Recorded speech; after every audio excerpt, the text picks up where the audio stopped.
Oke, assalamualaikum warahmatullahi wabarakatuh. Kembali lagi di channel Tutor of Math.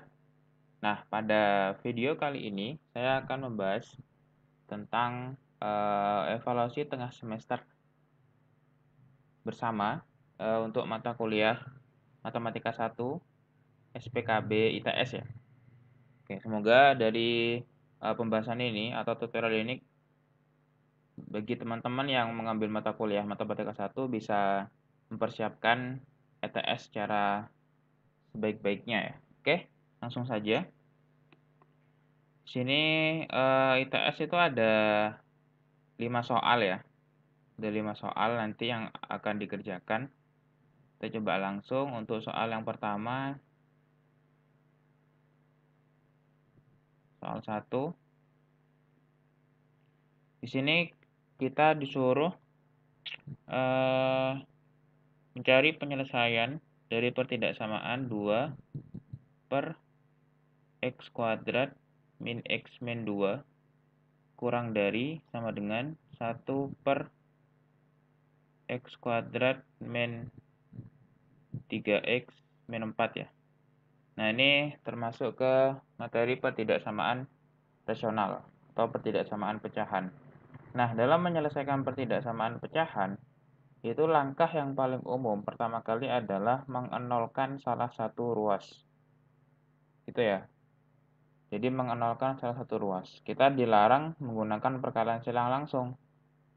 Nah, karena untuk pecahan, jika di mana dia masih belum bisa dipastikan antara penyebut dan pembilang itu, atau pembilang dan penyebut itu dia tandanya sama atau sama-sama negatif atau sama-sama positif, itu kita belum bisa menggunakan perkalian silang. Sehingga cara yang paling umum atau cara yang paling benar itu adalah dengan mengenolkan salah satu ruas. Berarti ini kita jadikan seperti 2 per x kuadrat min x min 2 dikurangi 1 per x kuadrat min 3x min 4 ya. Ini kurang dari sama dengan 0. Nah, seperti itu ya. Lalu langkah selanjutnya adalah tinggal kita mengoperasikan atau menyederhanakan bentuk di ruas kiri. Berarti ini kita kali silang 2 kali x kuadrat min 3x min 4 min x kuadrat min x min 2 ya. Per sini x kuadrat min x min 2 kali x kuadrat min 3x min 4. Kurang dari sama dengan 0. Tinggal kita sederhanakan yang bagian pembilang. Berarti ini 2x kuadrat min 6x min 8 min x kuadrat plus x plus 2. Nah di bawah itu kita bisa faktorkan ya. Untuk yang x kuadrat min x min 2 itu kita bisa faktorkan menjadi x plus 1 dikali x min 2 ya. Terus untuk x kuadrat min 3x min 4 itu jadi x plus 1 kali x min 4. Nah, ini kurang dari atau sama dengan 0. Untuk yang pembilang kita coba sederhanakan menjadi x kuadrat min 5x min 6. Yang di bawah jadi x plus 1 kuadrat dikali x min 2 dikali x min 4. Kurang dari atau sama dengan 0. Oke. Nah, di pembilang juga kita bisa faktorkan ya. Jadi kalau misalkan bisa difaktorkan, faktorkan saja ya. Karena itu sangat mempermudah pekerjaan. Yang di atas, yang x kuadrat min 5x min 6 itu kita bisa faktorkan jadi x plus 1 kali x min 6. Dikali ini x plus 1 kuadrat kali x min 2, ini x min 4. Kurang dari sama dengan 0. Ini bisa kita coret ya, x plus 1-nya. Berarti jadi x min 6 per x plus 1 kali x min 2 kali x min 4 kurang dari atau sama dengan 0. Nah, ini bisa dicoret ya. Ini juga harus ada keterangan kalau x-nya tentunya tidak boleh negatif 1. Tapi karena berhubung dia sudah ada di pembilang, di penyebut maksudnya, jadi kita tidak perlu kasih keterangan kalau x-nya tidak boleh negatif 1. Oke. Langkah selanjutnya adalah kita cari pembuat nolnya ya. Ini mencari pembuat nol. Mencari pembuat nol. Nah, untuk yang pembilang, kita tahu pembuat nolnya apa? Berarti kan X min 6 sama dengan 0, maka kita peroleh di sini X sama dengan 6. Untuk yang penyebut, itu apa? Ada X plus 1 sama dengan 0. Ini kita dapat X sama dengan min 1. Ini X min 2 sama dengan 0. Kita dapat X sama dengan 2. Dan X min 4 sama dengan 0. Kita dapat apa? X-nya sama dengan 4. Nah, setelah kita mendapatkan pembuat 0 dari masing-masing pembilang dan penyebut, kita pakai apa? Uji garis bilangan ya. Selanjutnya adalah uji garis bilangan. Uji garis bilangan. Sudah kita plotkan masing-masing dari pembuat 0 yang sudah kita dapatkan. Berarti ini min 1, di sini 2, di sini 4 ya. Di sini dia masing-masing terbuka ya, karena dia terletak pada penyebut. Artinya kan dia tidak boleh min 1, tidak boleh 2, tidak boleh 4. Terus yang di sini 6 dia tertutup ya. Artinya kan 6 itu masih diperbolehkan sebab dia berada di pembilang. Karena kan kalau pembilang 0 masih memungkinkan ya. Karena di sini tanda pertidaksamaannya adalah kurang dari atau sama dengan 0. Oke, baru kita tentukan plus minusnya ya.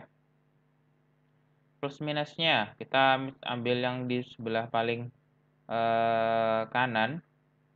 Misalkan kita ambil di daerah ini, kita masukkan sembarang bilangan ke pertidaksamaan ini, dia akan menghasilkan nilai plus. Seperti itu. Dan seterusnya ketika kita masukkan, ini akan bernilai min, ini bernilai plus, ini bernilai min, ini bernilai plus. Nah, di situ untuk menentukan plus minusnya ini sebenarnya kita bisa meninjau dari pangkatnya ya. Sebagai contoh, kita tentukan terlebih dahulu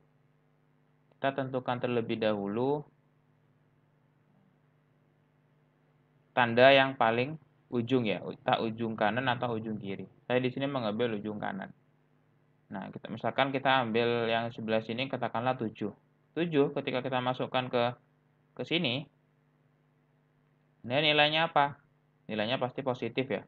Positif. Dan untuk menentukan daerah di sini itu bagaimana? Apakah kita harus memasukkan suatu bilangan antara 4 sampai 6 kita masukkan ke sini? Iya, jawabannya iya. Tapi untuk mempercepat kita coba lihat di sini. Nah, di sini kan 6. Ini kan titik 6. Titik 6 itu diakibatkan oleh X min 6. Sedangkan X min 6 itu pangkatnya kan ganjil ya, pangkat 1. Kalau misalkan pangkat ganjil, itu pasti dia berubah tanda. Jadi kalau misalkan di sini plus, maka di sininya pasti min.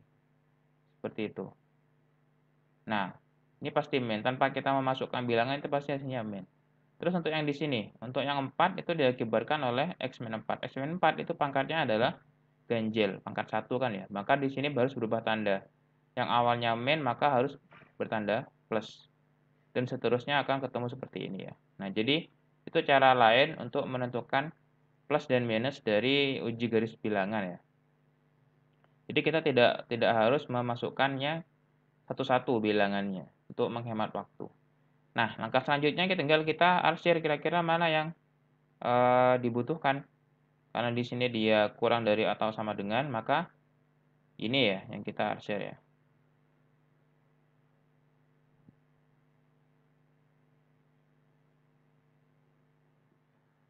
Oke, jadi bisa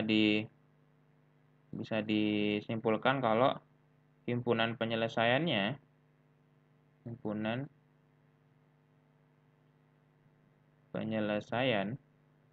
itu adalah min 1 kurang dari X kurang dari 2 atau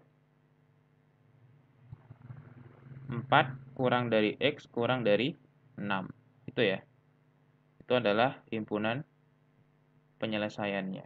Seperti itu. Itu untuk yang nomor 1. Ya, kita coba lanjut ke nomor 2 ya.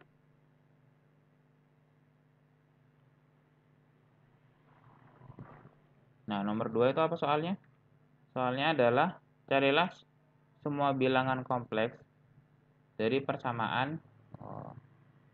Kita mencari akar kompleks ya. Mencari akar kompleks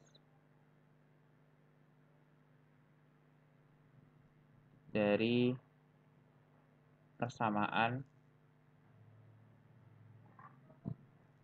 W pangkat 3 sama dengan min 1 plus I. Kayak gitu. Nah, untuk mengerjakan soal seperti ini, kita biasanya mengubah bentuk bilangan kompleksnya menjadi bentuk kutub ya. Kita ubah ke dalam bentuk kutub. Jadi, pertama adalah ubah ke dalam bentuk kutub. Ke dalam bentuk kutub.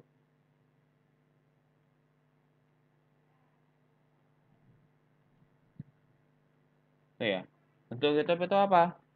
Bentuk kutub itu adalah jadi misalkan saya punya suatu bilangan kompleks Z sama dengan A plus IB, maka Z ini itu bisa kita ubah ke dalam bentuk kutub, yang mana dia bentuknya adalah R kali cos theta plus I sin theta. Seperti itu. Di mana R-nya itu adalah merupakan modulus dari Z. Modulus dari Z itu rumusnya adalah akar dari A kuadrat plus B kuadrat. Kayak gitu ya.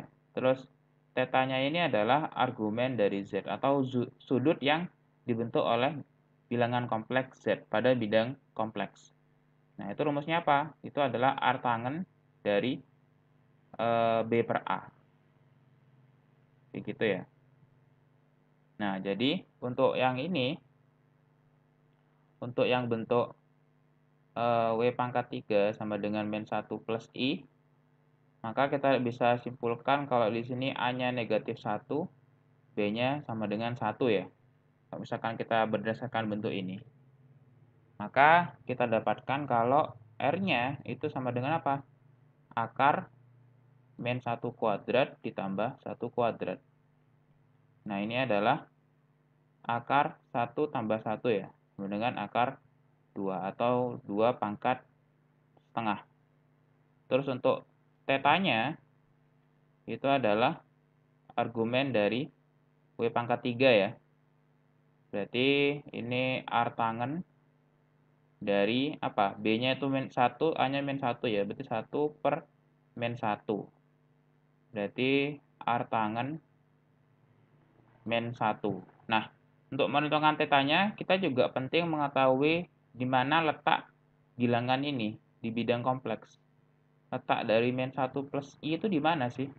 Nah, misalkan kita buat bidang kompleks, di mana ini dia sumbu imajiner, dan ini sumbu realnya. Maka min 1 plus itu kan berarti di sini ya, ini min 1, ini dia 1. Nah, ini ya. Ini adalah min 1 plus I, di mana sudutnya dia di kuadran 2 ya. Berarti kita nyari theta yang di kuadran 2, di mana nilai tangannya sama dengan negatif 1. Maka kita dapat tetanya adalah 3 per 4 pi. Seperti itu. Nah, sehingga setelah kita mendapatkan R dan theta, maka kita bisa tuliskan kalau W pangkat 3 itu sama dengan 2 pangkat 1/2 kali cos 3 per 4 pi plus 2 pi k plus I sin 3 per 4 pi plus 2 pi k. Nah, oh ya, ini jadi berarti Z-nya ini sama dengan, iya sama ya berarti ya. R sama dengan cos theta plus I sin theta. Atau juga kadang Ini disebut dengan R cis theta, itu singkatan dari cos theta plus I sin theta. Nah, di sini pertanyaannya mungkin kenapa kok di sini ada 2 pika? Nah, 2 pika ini melambangkan periode ya. Karena kan untuk trigonometri cos dan sin itu dia berperiode sebesar 2pi ya. Kan satu putaran itu kan dia 360 derajat atau 2pi. Makanya di sini dia ditambah dengan 2 pika. Nah, K-nya apa? K-nya itu sembarang bilangan bulat ya. K itu dia elemen bilangan bulat. Terus yang dipakai yang harus berapa? Nah, itu nanti tergantung dari persamaannya. Nah, karena di sini kita mempunyai persamaan atau ini kan bisa kita sebut sebagai polinomial pangkat 3 ya. Polinomial pangkat 3 itu mempunyai akar kompleks maksimal 3. Bukan maksimal, udah pasti 3 ya. Kalau maksimal dia pasti mempunyai akar kompleks sebanyak 3. Nah, sehingga nanti ini kita bisa pakai K-nya. Sebenarnya kan K-nya, karena K-nya itu adalah bilangan kompleks, atau K-nya itu bilangan bulat, di mana kita bisa mulai dari 0, 1, 2, 3, atau bahkan negatif juga bisa. Tapi kita pakai yang positif saja ya. Nah, karena di sini kita soalnya adalah polinomial pangkat 3, di mana dia mempunyai akar kompleks sebanyak 3, maka K yang kita pakai adalah nanti cukup 0, 1, dan 2. Cukup 3 nilai K ya, 0, 1, dan 2. Ini yang K yang kita pakai. Seperti itu. Nah, terus kemudian karena di sini masih dalam W pangkat 3 sama dengan 2 pangkat setengah kali cos 3/4 pi plus 2 pk plus I sin 3/4 pi plus 2 pk. Kita kan ingin mencari W sama dengan ya. Maka dengan menggunakan De Moivre,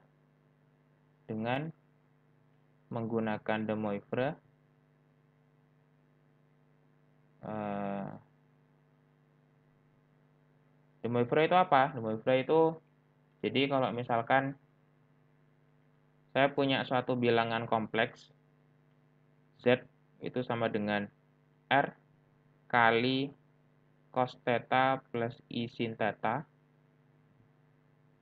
maka ketika kita pangkatkan Z pangkat N, itu sama dengan apa? Sama dengan tinggal kita masukkan ya. Ini berarti cos theta plus I sin theta. Ini pangkat N, ini akan menjadi R pangkat N kali cos N theta plus I sin N theta. Jadi N-nya itu masuk ke dalam sudutnya ya. Seperti itu. Ini De Moivre. Gitu. Oke, kita lanjutkan ya. Berarti W-nya ini akan sama dengan W sama dengan dalam kurung 2 pangkat setengah ya. 2 pangkat setengah kali cos 3/4 pi plus 2 pk plus I sin 3/4 pi plus 2 pika ya. Ini pangkat sepertiga ya berarti ya. Karena kan awalnya W pangkat 3. Sehingga ini akan menjadi apa? Akan menjadi 2 pangkat 1/6 cos. Ini berarti 1/4 pi. Kita masukkan ya. Sepertiga kita masukkan ke sini. Dikali dengan 3/4 pi plus 2 pika. Maka ini akan jadi seperti ini. Oke. Kita coba dulu. Berarti ini sepertiga kali 3/4 pi plus 2 pika plus I sin sepertiga kali 3/4 pi plus 2 pika. Nah, seperti ini ya. Tinggal kita masukkan. Berarti ini 2 pangkat 1/6 kali cos pi per 4 plus 2/3 pika plus I sin 1/4 plus 2/3 pi K. Nah, baru nanti kita masukkan nilai K-nya ya. K-nya cukup sampai 0, 1, dan 2. Berarti untuk K sama dengan 0, maka kita dapat W-nya adalah 2/6 kali cos, karena kan memasukkan di sini 0, berarti kan tinggal cos pi per 4 ya, cos pi per 4. Plus I sin pi per 4. Begitu ya. Terus untuk K-nya sama dengan 1, berarti kita dapat W-nya sama dengan 2/6 kali cos. Berarti ketika masukkan K-nya sama dengan 1, kita akan peroleh 11/12 ya. 11/12 pi. Tinggal dimasukkan saja ya.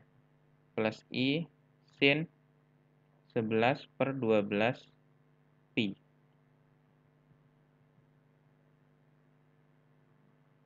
Terus untuk K-nya sama dengan 2, kita dapat kalau W-nya sama dengan 2/6 kali cos 19/12 pi plus I sin 19/12 pi. Kayak gitu ya. Jadi kita dapat 3 akar kompleks. Ini W1, ini W2, ini W3. Oke. Jadi untuk soal nomor 2 itu jadi seperti itu ya, kurang lebih dari penyelesaiannya. Oke, untuk soal selanjutnya tunggu di video selanjutnya ya. Oke. Jangan lupa untuk share, like, dan subscribe jika kalian suka konten yang saya buat. Untuk video selanjutnya akan membahas nomor 3, 4, dan 5 ya. Oke, terima kasih.